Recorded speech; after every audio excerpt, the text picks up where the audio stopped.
اللہ قرآن مجید میں ارشاد فرماتا ہے، پارہ نمبر 4 ہے، سورہ آل عمران ہے اور آیت نمبر 139۔ اللہ ارشاد فرماتا ہے وَلَا تَهِنُوا وَلَا تَحْزَنُوا وَأَنْتُمُ الْأَعْلَوْنَ إِن كُنتُم مُؤْمِنِينَ۔ آسان ترجمہ قرآن کنز العرفان۔ اور تم ہمت نہ ہارو اور غم نہ کھاؤ، اگر تم ایمان والے ہو تو تم ہی غالب آؤ گے۔ سبحان اللہ۔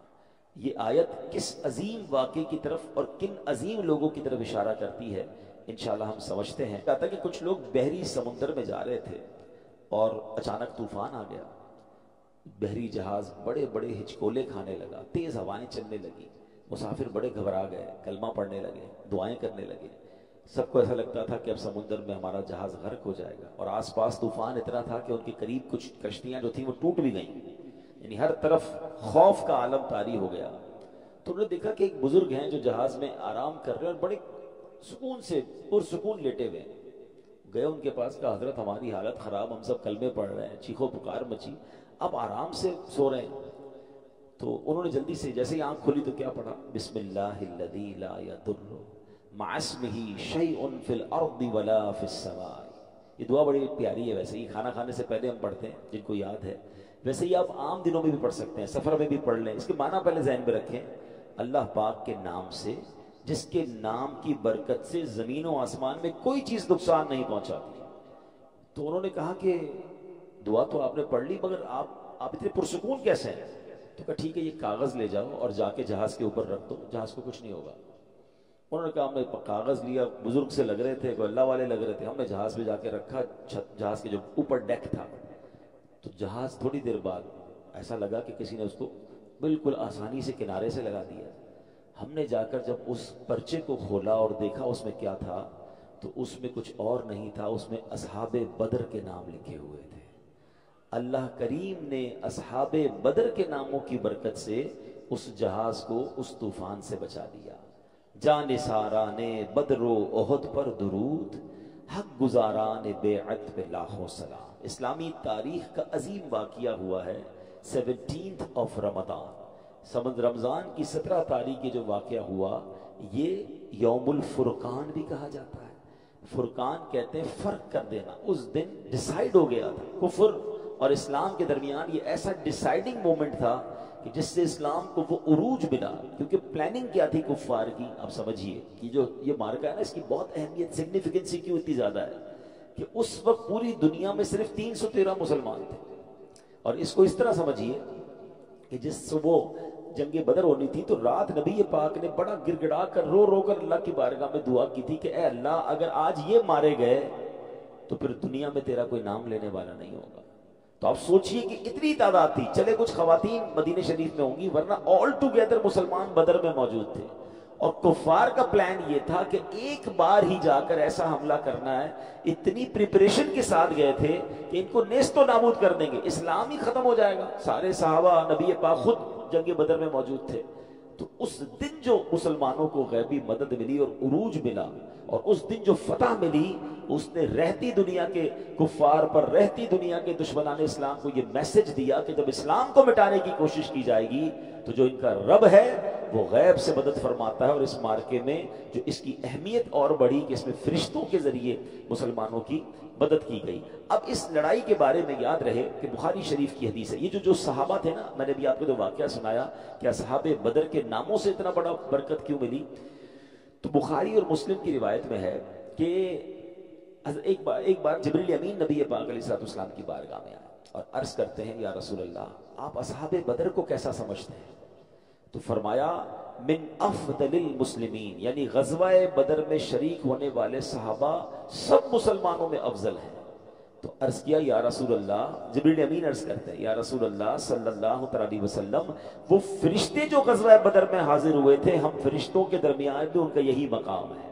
یعنی اللہ نے، جس طرح ہم کہتے ہیں نا کہ اصحاب بدر کا مرتبہ تمام صحابہ میں ٹاپ آف دا لسٹ ہے، تو جو فرشتے نبی پاک اور ان کے ساتھیوں کی مدد کے لیے آسمان سے نازل ہوئے، اللہ کے تمام فرشتوں میں ان فرشتوں کو بھی فضیلت عطا فرما دی گئی ہے۔ اب یہاں عشق والی بات سن لو کہ جن لوگوں نے اللہ کے دین کی مدد کی، نبی پاک علیہ الصلوۃ والسلام کی بدر کے میدان میں یوں سمجھیے کہ ساتھ دیا، اللہ نے ساری دنیا سے انہیں ممتاز کر دیا، اور جو فرشتے خدمت کے لیے رسول اللہ کی بارگاہ میں حاضر ہوئے، اللہ نے ان فرشتوں کو بھی مقام افضل و اعلیٰ عطا فرما دیا۔ تو پتہ چلا کہ سرکار دو عالم علیہ الصلوۃ والسلام وہ عظیم ہستی ہیں کہ جو ان کا ساتھ دے، جو ان کے ساتھ یوں سمجھے سپورٹیو رول جس نے کردار ادا کیا، اللہ نے یہ مقام دیا۔ اور اگر اس کی ایک جھلک دیکھنا چاہیں تو آج بھی دنیا میں جو نبی پاک کا نام لیتا ہے، دین کی خدمت کرتا ہے، سچا عشق رسول پھیلاتا ہے، نبی پاک سے محبت کی بات کرتا ہے، اللہ آج اسے بھی عروج عطا فرماتا ہے۔ سبحان اللہ۔ وہ شاعر کہتے ہیں نا، ان کے جو غلام ہو گئے وقت کے امام ہو گئے، ان کے جو غلام ہو گئے وقت کے امام ہو گئے، نام لیوا ان کے جو ہوئے ان کے اونچے نام ہو گئے۔ تو نام جس نے نبی پاک کا لیا، اللہ نے اس کے ناموں کو بھی اونچا کر دیا۔ اب اصحاب بدر کے بارے میں علماء فرماتے ہیں کہ ان کے ناموں کے وسیلے سے دعا کی جائے تو مراد پوری ہوتی ہے۔ ان ناموں کی برکت سے مریضوں کو شفا نصیب ہوتی ہے، چوروں لٹیروں سے حفاظت ملتی ہے، بے روزگاری ہو تو ان ناموں کی برکت سے روزگار نصیب ہو جاتا ہے۔ غرض کیسی ہی مشکل ہو، اصحاب بدر کے ناموں کے وسیلے سے دعا کریں، انشاءاللہ وہ مشکلات ٹلیں گی اور مرادیں پوری ہو جائیں گی۔ علماء کرام نے لکھا جو ان پاک ناموں کا ورد کیا کرے، اللہ اسے ولایت کا تاج عطا فرما دیتا ہے۔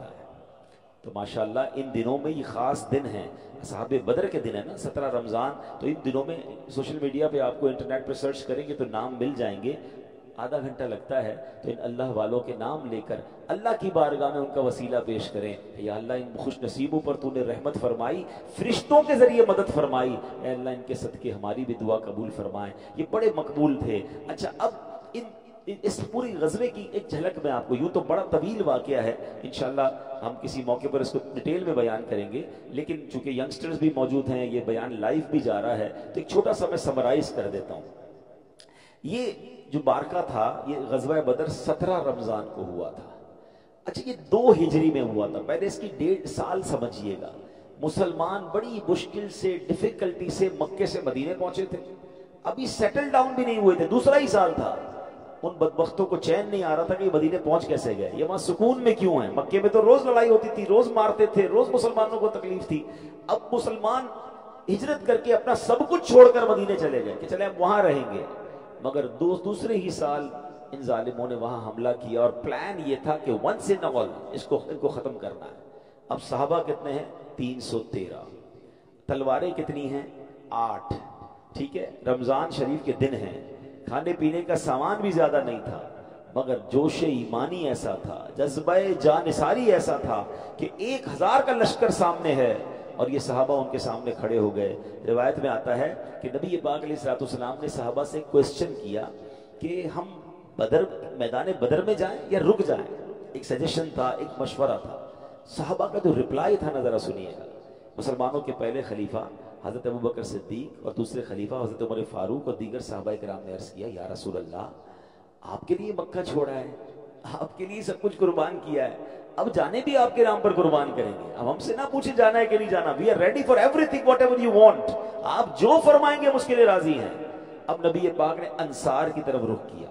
ذرا سمجھیے گا، یہ بھی پتا ہونا چاہیے مہاجرین کون تھے، انصار کون تھے۔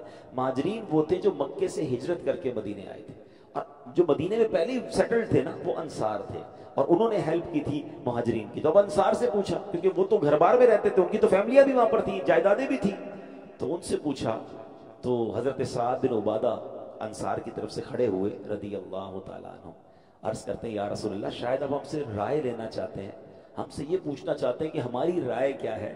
اے اللہ پاک کے آخری نبی صلی اللہ علیہ وسلم، میدان بدر تو یہ رہا، آپ اگر فرمائیں ہم تو سمندر میں اترنے کے لیے بھی تیار ہیں۔ آپ لٹرلی ان صحابہ کا جذبہ دیکھیں، فرماتے ہیں بدر کے بارے میں ہم سے سوال کر رہے ہیں، ہم سمندر میں اتر جائیں گے، آپ حکم فرمائیں۔ دوسرے صحابی نے عرض کیا یا رسول اللہ، ہم بنی اسرائیل جیسے نہیں ہیں جنہوں نے حضرت موسیٰ سے کہا تھا، اور جو بنی اسرائیل نے حضرت موسیٰ سے کہا تھا نا، وہ قرآن میں موجود ہے۔ قرآن کی آیت سنیے، فَاذْهَبْ أَنْتَ وَرَبُّكَ فَقَاتِلَا إِنَّا هَاهُنَا قَاعِدُونَ۔ انہوں نے حضرت موسیٰ کے ساتھ بے وفائی کر کے کیا کہا تھا؟ تو آپ اور آپ کا رب دونوں جاؤ اور لڑو، ہم تو یہیں بیٹھے ہیں۔